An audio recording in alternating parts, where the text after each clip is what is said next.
ফেব্রুয়ারিতে ভোট দিতে দেশের জনগণ উন্মুখ হয়ে আছে বলে মনে করে বিএনপি। তবে সংস্কার ছাড়া নির্বাচনের পক্ষে নয় এনসিপি। অবশ্য দেশ স্থিতিশীল ও নির্বাচনের জন্য সব প্রস্তুতি সরকার নিচ্ছে বলে জানিয়েছেন প্রধান উপদেষ্টা। এমনকি জনগণ নির্বাচনমুখী হলে কোনো ষড়যন্ত্রের কাজে আসবে না বলে মত স্বরাষ্ট্র উপদেষ্টার। নির্বাচন ফেব্রুয়ারিতে হবে কি হবে না তা নিয়ে এক ধরনের কথা চালাচালি চলছে দেশ জুড়ে। বিশেষত রাজনৈতিক দলগুলোর মধ্যে এখনো যেন সংশয় কাটছে না। বিএনপি ষড়যন্ত্রের অভিযোগ এনে প্রায় প্রতিদিনই প্রধান উপদেষ্টা ঘোষিত সময়ের মধ্যেই নির্বাচনের দাবি করে আসছে।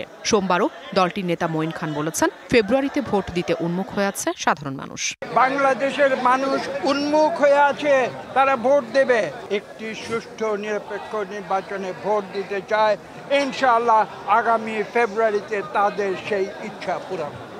তবে যথারীতি সংস্কার আর গণপরিষদ ভোটের দাবিতে অনড় এনসিপি। দলটির আহ্বায়ক মালয়েশিয়ায় এক অনুষ্ঠানে সেই দাবি আবারও তুলে ধরলেন। জুলাই সনদ বাস্তবায়ন ছাড়া, জুলাই সনদের আইনি ভিত্তি ছাড়া, রাষ্ট্র সংস্কার এবং গণপরিষদ নির্বাচন ছাড়া আমরা কোনো ধরনের সমঝোতার নির্বাচন, কোনো ধরনের প্রতারণার নির্বাচন, গণ অভ্যুত্থান বিরোধী নির্বাচনে জাতীয় নাগরিক পার্টি অংশগ্রহণ করবে না। এমন যখন পরিস্থিতি, কক্সবাজারের রোহিঙ্গা বিষয়ক সম্মেলনে প্রধান উপদেষ্টা বললেন, নির্বাচন আয়োজনের জন্য দেশ স্থিতিশীল আছে এবং সরকারও প্রস্তুত।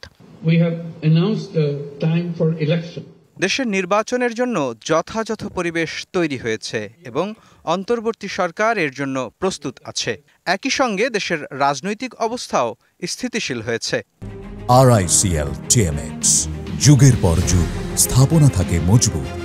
Interim government will be replaced by an elected government.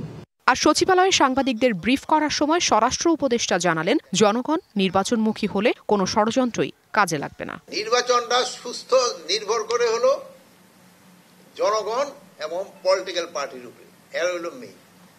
জনগণ, আমি সবসময় বলি, জনগণ যে সময় নির্বাচনমুখী হয়ে যাবে, পলিটিক্যাল পার্টিগুলো যখন নির্বাচনমুখী হয়ে যাবে, সেই সময় এই ধরনের সমস্যাগুলো অনেক কমে যাবে। তার মতে নির্বাচন সুষ্ঠু হয় দেশের জনগণ এবং রাজনৈতিক দলগুলোর ভূমিকায়। যেহেতু আমাদের একটা সময় আছে, এর ভিতরে আমরা চেষ্টা করব। Afrin Anwar, DBC news, Dhaka.